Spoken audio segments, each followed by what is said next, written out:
The Rebbe relates. This is the Fabrengi, and this is only all the early years. This is a huge Shvat 1954.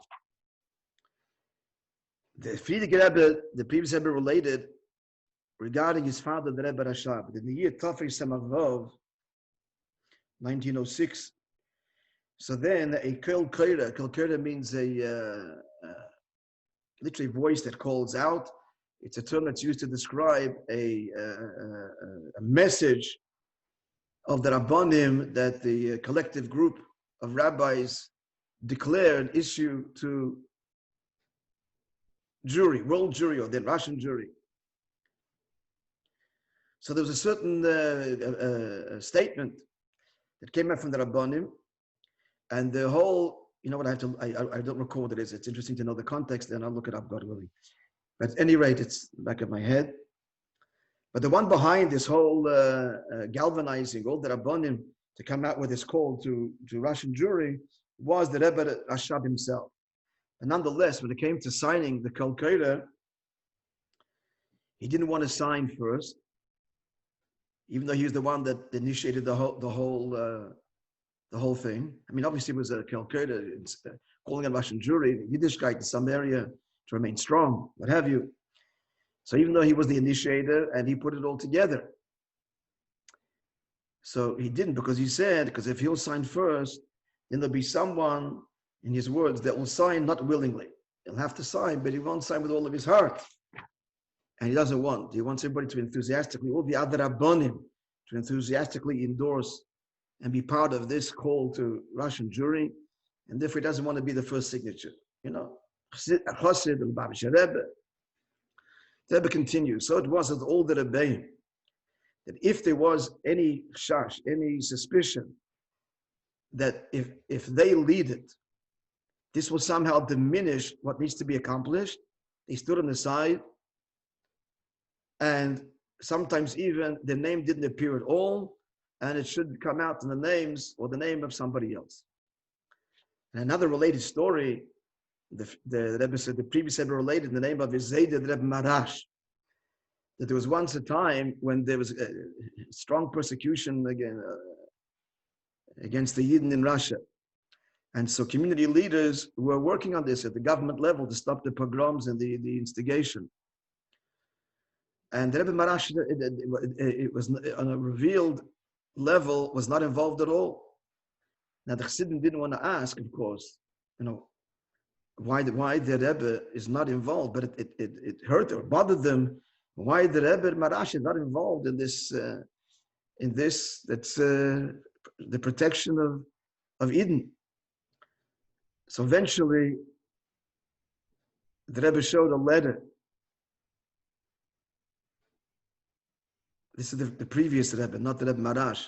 This is the grandson, 2 generations later.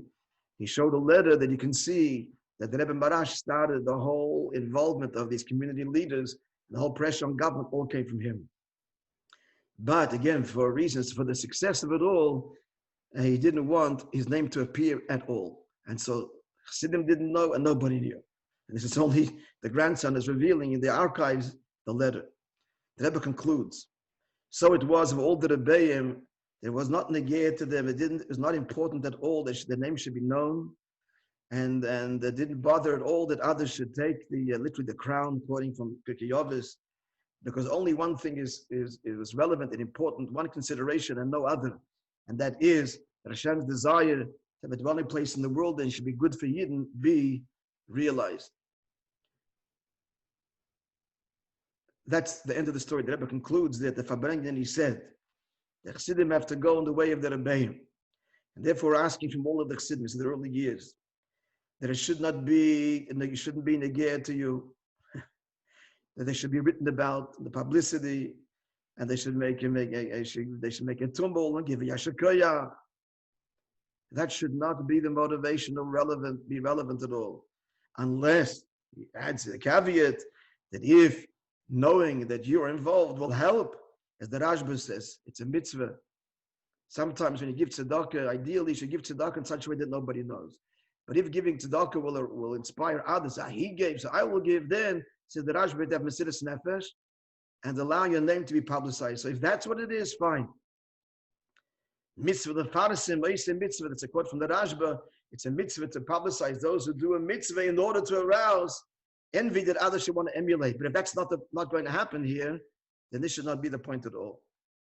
But not having publicity should not cause any weakness in the avodah. On the contrary, this should cause him to do the avodah with even greater intensity, because then he's doing the avodah without any personal agenda, and that should, on the contrary, invest him even deeper. He concludes with a little story of the Baal Shem Tov. There are many like this, that once the Baal Shem Tov, he gave a bracha. On several occasions this happened. One of the most famous ones, he gave a bracha to a couple to have children, which they did. And after he did that, a heavenly voice came out and said he has no share in the world to come, because heaven had decreed that in this lifetime, because of their own reincarnation, their own story, they cannot have children. And because he overrode heaven, he's lost his share in the world to come. And Hashem was very happy after that. He said, thank God, now I can serve God honestly. Because till now, it wasn't maybe the motivation, but just knowing that a great reward awaits me, it's there. And now, Baruch Hashem, no reward, wonderful. Now we can truly serve. Have a wonderful day, my dear friends. It's Erev Rish Chodesh. It's Erev Gimel Tammuz. Say thanks. Thank you. Yeah, you're welcome. Everybody knows. Hi, Rabbi. Good to see you.